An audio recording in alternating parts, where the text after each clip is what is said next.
Trousse, prévention numéro 8, comprendre le cholestérol et les triglycérides.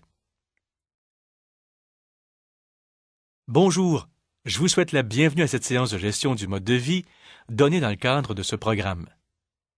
Avant de commencer, j'aimerais vous féliciter de nouveau d'avoir décidé de participer au programme et d'avoir franchi une autre étape importante en vue d'améliorer votre santé, d'atteindre votre poids idéal et de vous mettre en forme. Aujourd'hui, nous vous aiderons à comprendre en quoi consistent le cholestérol et les triglycérides. Les informations que je vais vous donner sont en grande partie résumées dans la trousse éducative portant sur ce sujet. En plus d'écouter ce que j'ai à vous dire, passez en revue les informations fournies dans votre trousse au cours des prochains jours. Si vous avez des questions, posez-les à votre mentor.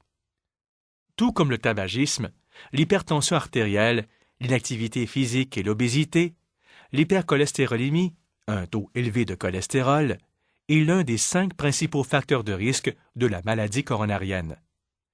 L'hypercholestérolémie entraîne également une hausse du risque d'accident vasculaire cérébral.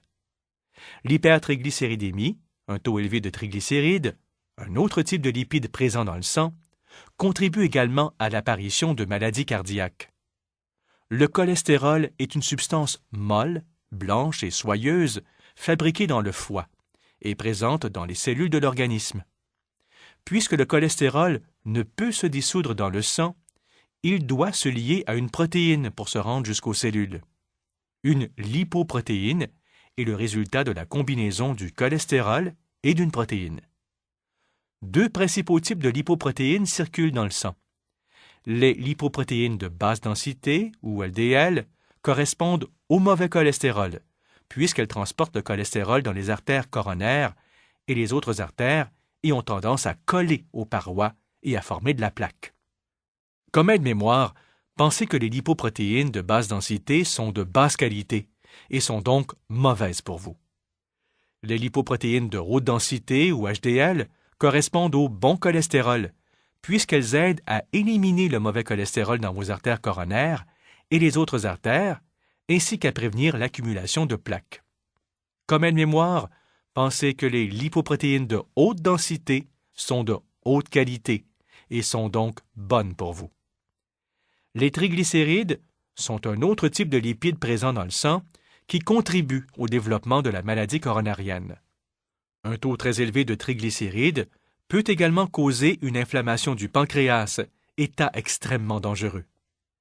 Les personnes qui ont un taux élevé de cholestérol LDL, un faible taux de cholestérol HDL et ou un taux élevé de triglycérides présentent un risque accru de se voir atteintes d'une maladie coronarienne. Réduire vos taux de cholestérol et de triglycérides est une façon de diminuer votre risque d'être atteint de la maladie coronarienne. Pour obtenir une mesure précise de vos taux de cholestérol LDL et de triglycérides, vous devez être à jeun de 10 à 12 heures avant de faire le prélèvement de l'échantillon de sang. Pour être à jeun, vous ne devez rien manger pendant cette période, mais vous pouvez boire de l'eau. Nous croyons qu'il est plus important de mettre l'accent sur les taux de cholestérol LDL et HDL plutôt que sur le taux de cholestérol total. Dans certains cas, il peut être trompeur de tenir compte uniquement du taux de cholestérol total. Dans le cadre du programme, nous avons suivi les recommandations nationales et internationales pour établir vos objectifs personnels en matière de taux de cholestérol LDL, de cholestérol HDL et de triglycérides. Ces recommandations tiennent compte des autres facteurs de risque que vous présentez et de toute autre maladie pertinente que vous pourriez avoir, par exemple la maladie coronarienne ou le diabète. Avant votre prochain suivi, lisez et étudiez le contenu de la trousse « Comprendre le cholestérol et les triglycérides ». Une partie des travaux à faire à la maison consiste à revoir la version la plus récente de vos objectifs personnels pour connaître les taux de cholestérol LDL, de cholestérol HDL et de triglycérides recommandés dans votre cas pour vous permettre de comprendre les concepts clés présentés dans cette trousse. Pour réussir à gérer vos taux de cholestérol et de triglycérides s'ils sont trop élevés ou à éviter qu'ils n'augmentent avec les années, vous devez d'abord connaître vos taux et comprendre leur signification. N'oubliez pas de relire attentivement l'information fournie dans votre trousse, de répondre aux questions, de faire les devoirs et de déterminer à quel point l'information s'applique à votre situation personnelle. Vous réussirez mieux le programme si vous utilisez pleinement la documentation fournie. De plus, assurez-vous de discuter de toute question avec votre mentor. Continuez à participer à ce programme et vous réussirez. Finalement, rappelez-vous que chaque réussite doit avoir un point de départ. En attendant votre prochaine visite, je vous souhaite de passer une excellente journée en santé.